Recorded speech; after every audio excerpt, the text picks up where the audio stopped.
ভয়াবহ দাবানলের কবলে পড়েছে চিলি। দাবানলের কারণে এ পর্যন্ত 18 জনের মৃত্যু হয়েছে বলে জানিয়েছে বার্তা সংস্থা রয়টার্স।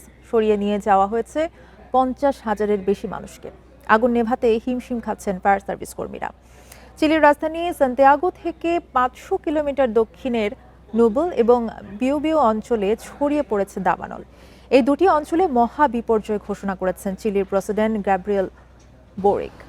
চিলি সরকার জানিয়েছে উপকূলীয় কনসেপসিয়ন শহরের সীমান্তের শুকনো বনাঞ্চলে সবচেয়ে বিপজ্জনকভাবে আগুন ছড়িয়ে পড়েছে।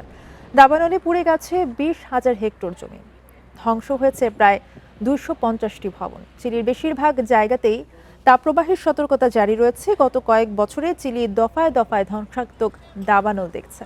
দীর্ঘদিন ধরে খরা পরিস্থিতি দাবানল আরও বেড়ে যাচ্ছে বলেও জানিয়েছে কর্তৃপক্ষ।